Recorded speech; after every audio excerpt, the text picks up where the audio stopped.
ہر قسم کے روحانی جسمانی مسائل اور وظائف کے لیے پیر اقبال قریشی چینل کو سبسکرائب کریں۔ ونصلي ونسلم على رسوله الكريم اما بعد فاعوذ بالله من الشيطان الرجيم بسم الله الرحمن الرحيم فضربنا على آذانهم في الكهف سنين عددا ثم بعثناهم لنعلم أي الحزبين أحصى لما لبثوا عمدا صدق اللہ العظیم۔ نیند جس بندے کو نہ آتی ہو اور نیند میں یا ڈرتا ہو یا اس کے جو ہے کان میں کسی قسم کی بھی تکلیف ہو تو یہ آیت کریمہ اللہ تبارک و تعالی نے اس کے لیے بہت مجرب بنائی ہے۔ نیند میں ڈرنا یا نیند کا نہ آنا یا انسان جو ہے اس کو کان میں تکلیف ہو، درد ہو، تو اس کے لیے یہ مجرب کیوں ہے؟ اللہ تبارک و تعالی نے سورہ کہف کی اس آیت کے اندر اصحاب کہف کا ذکر کیا ہے اور اصحاب کہف کے کانوں کا ذکر کیا ہے اور ان کے سونے کا ذکر کیا ہے، یعنی ان کو لوری اللہ نے دی ہے۔ لوری تو ہم سنتے ہیں، جس کو نیند نہ آتی ہو تو اس کو مائیں، دادیاں، نانیاں لوری دیتی۔ یہ وہ اللہ کے نیک بندے تھے جو حق بات کو سمجھ کر باطل سے بھاگے اور اپنا ایمان بچانے کے لیے ایک غار میں جا کے لیٹ گئے۔ اب انسان کے اختیار میں کیا کام ہے؟ انسان یہی کر سکتا ہے کہ برائی کو دیکھ کر اس سے دور ہو جائے، برائی کو دیکھ کر جو ہے اس سے فرار اختیار کرے۔ اب بھاگنا، دور ہو جانا برے لوگوں سے، یہ پہلا قدم ہے انسان کا۔ انسان ادھر ہی اندر بیٹھا رہے اور تسبیح پکڑ کے استغفر اللہ پڑھتا رہے، کچھ بھی نہیں ہوگا۔ باطل کو دیکھ کر، باطل کے ماحول کو دیکھ کر، شرک اور بدعات اور غلط رسومات کو دیکھ کر استغفار نہیں پڑھنا چاہیے، بلکہ یا تو ان کو روکے یا وہاں سے چلا جائے۔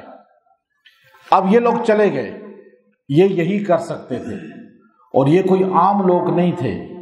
مفسرین نے لکھا یہ بادشاہوں کی اولاد تھی، مالدار لوگوں کی اولاد تھی۔ بس حق سمجھ آ گیا انہیں، وہ دین عیسوی پر قائم تھے۔ انہوں نے کہا یہ شرک ہے بت کو عبادت کرنا، چاہے کوئی زندہ ہے، چاہے کوئی مر چکا ہے، چاہے کوئی پتھر کا ہے، چاہے درخت کا، درخت کی شکل میں ہے، چاہے قبر کی شکل میں ہے، سجدہ اللہ کے علاوہ کسی کو نہیں کر سکتے۔ بس انہوں نے جا کے وہاں غار میں یوں داخل ہوئے، کہا بھائی لیٹ جاؤ، تھوڑا آرام ہی کر لیں۔ اتنا یہ کر سکتے تھے۔ آگے اللہ نے خود فرمایا کہ وہ یوں لیٹے۔ اب وہ ذکر دیکھیے اللہ کیا کر رہا ہے۔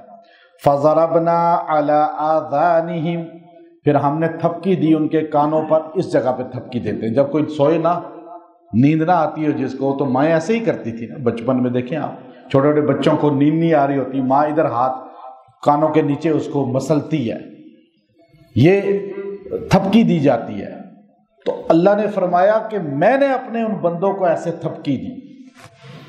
وہ کتنے بڑے ولی ہوں گے، کتنے معزز لوگ ہوں گے، نبی نہیں ہیں لیکن نبیوں کے ماننے والے ہیں۔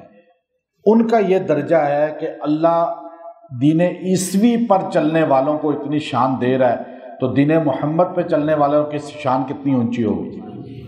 تو اب وہ لیٹے، اللہ کہتا ہے میں نے ان کے کانوں کے نیچے، کانوں پر یوں تھپکی دی۔ فَضَرَبْنَا عَلَىٰ، عَلَىٰ اوپر ہم نے تھپکی دی۔ ضرب تو مارنے کو کہتے ہیں نا، ویسے یہاں پیار سے اللہ نے ان کو مارا تو نہیں، بلکہ اللہ نے ان کو تھپکی دی۔ فَضَرَبْنَا عَلَىٰ آذان، آذان کان کو کہتے ہیں، آذانِهِمْ ان کے کانوں پر اللہ نے تھپکی دی۔ فی الکہف، جو اس غار کے اندر تھے، کہف کے اندر، کہف غار کو کہتے ہیں، اور غار وہ جو وسیع ہوتی ہے اسے کہف کہتے ہیں، اور جو تھوڑی سی ہو اسے غار کہتے ہیں، چھوٹی سی کو۔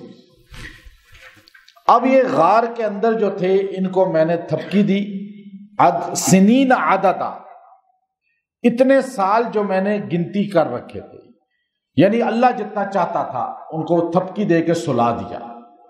اچھا یہ انسان کی ہے، جب انسان لیٹتا ہے نا، کان پہلے نہیں سوتے، پہلے آنکھیں بند ہوتی ہیں، آنکھیں سوتی ہیں، پہلے آنکھ سوتی ہے، پھر تھوڑی دیر اچھا وہ آوازیں سن سکتا ہے سویا ہوا، تھوڑی دیر آپ دیکھیں، جب پکی نیند سو جاتا ہے پھر کان جب سو جاتے ہیں تو اسے کہتے ہیں پکی نیند۔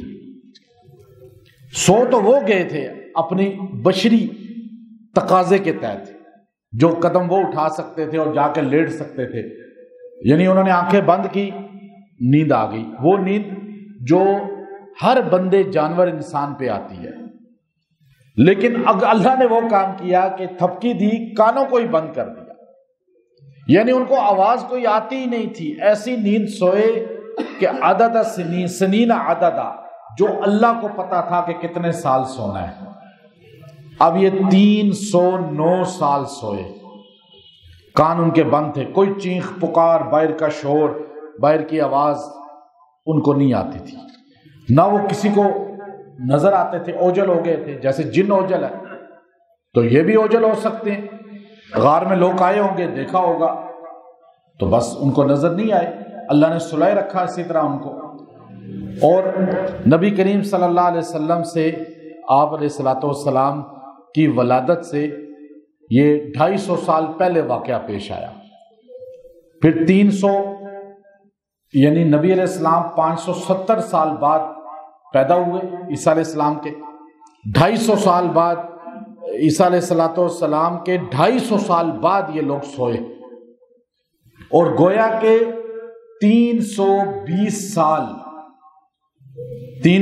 سال حضور علیہ السلام کی ولادت سے پہلے کے ہیں، اور حضور کی پیدائش سے 11 سال پہلے یہ لوگ جاگے دوبارہ، گویا کہ 309 سال سوئے تھے۔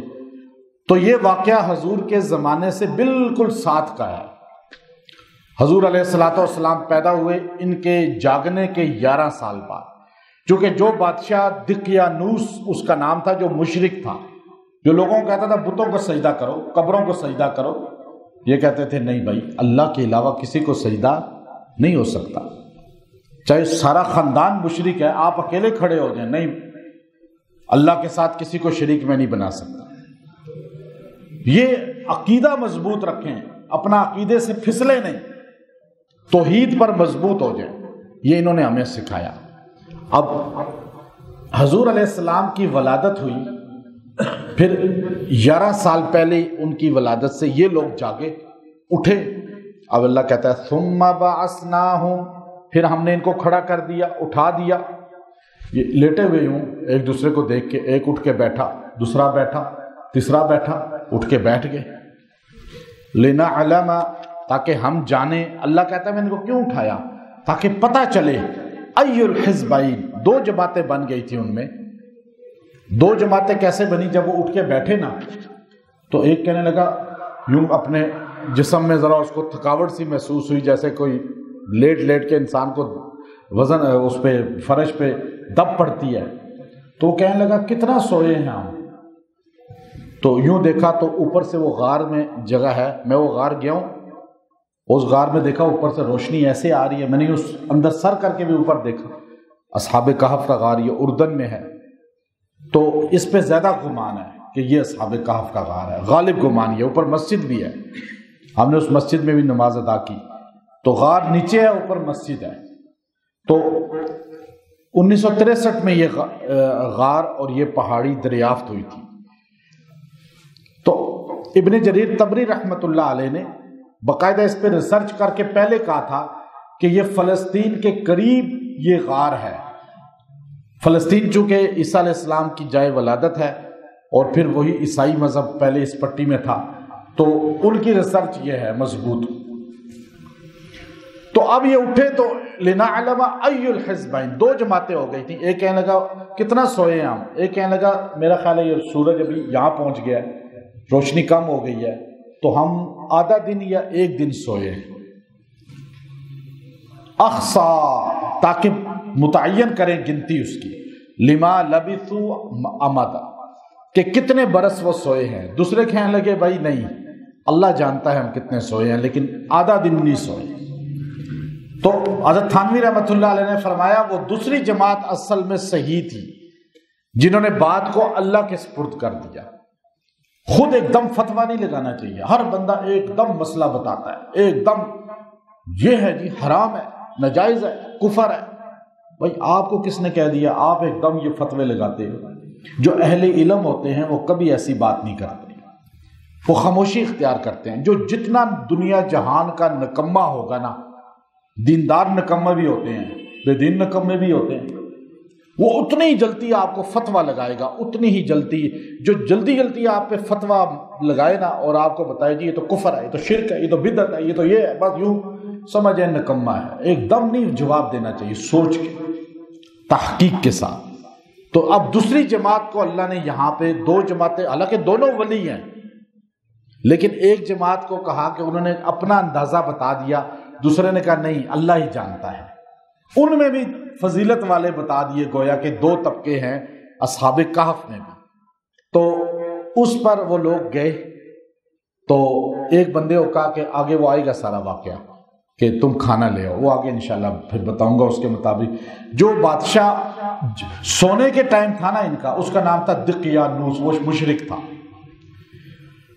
اور امام ابن کثیر کہتے ہیں جب یہ جاگے 309 سال بعد تو پورے ملک پہ عیسائیوں کا کنٹرول تھا، اور دین عیسوی تھا، روم کے اندر آتا تھا، سارا روم تھا یہ۔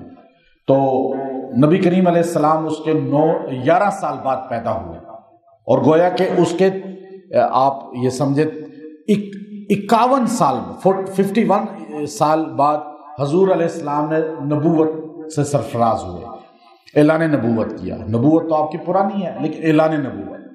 اب جب یہ گئے بازار میں چیزیں لینے کے لیے، تو جو بادشاہ وہاں موجود تھا اس وقت دین عیسوی والا، اس کا نام بیدوس لکھا ہے، بیدوس، اس نے ان کو بڑا استقبال کیا۔ پھر انہوں نے کہا جی ہمیں جانے تھے، پھر واپس آ کر یہ لیٹ گئے، موت آ گئے۔ اب اگر نیند نہ آتی ہو اور بے چینی رہتی ہو، ڈر لگتی ہو خواب میں، کان میں کوئی درد ہو، تو یہ آیت نمبر 11 سورہ کہف کی، فَضَرَبْنَا عَلَىٰ آذَانِهِمْ فِي الْكَهْفِ سِنِينَ عَدَدًا، یہ آیت کریمہ جو بندہ رات کو لیٹ کر 11 بار پڑھ لے گا اور سینے پہ پھونک دے گا اور ایک گلاس پانی پہ دم کر کے پی لے گا، اللہ اسے بہترین نیند لے آئیں گے۔ اور اگر بہت نیند کا کمی ہے، دماغ خشک ہو چکا ہے، تو تیل پہ دم کر کے مالش بھی رات کو کرے روز، اور پڑھتے پڑھتے ایک دم نیند آ جائے، اور ڈرتا ہے رات کو تو پھر بھی اس کو 11 بار پڑھ کے سینے پہ پھونک کے سو جائے، بچہ مرد عورت کسی پہ دم کر دیں یا وہ پڑھ لے، ڈرے گا نہیں خواب میں انشاءاللہ۔ کان میں درد ہوتا ہے تو اس کے کان میں دوسرا 3 بار پڑھ کے پھونکے، یا خود یوں پڑھ کے یوں کر لے، اللہ کان کے درد سے نجات دے دے گا۔ اور اگر انسان کو کوئی بہت زیادہ جو ہے بے چینی گھبراہٹ ہو تو 70 بار اسے پڑھے، 3 دن تک دعا کرے، اللہ ہر ٹینشن بے چینی کو ختم کر دے گا۔ اللہ نے اس کے اندر یہ تاثیر رکھی ہے، اللہ نے ذکر بھی ان کے کانوں کا کیا، ان کی نیند کا کیا، ان کے سکون کا کیا، اور ایسا سکون کے سوئے کہ 309 سال یہ وہ مدت ہے جو کائنات میں کبھی کسی کے ساتھ نہ پہلے بیتا نہ بعد میں ہوگا۔ وآخر دعوانا ان الحمد للہ رب العالمین۔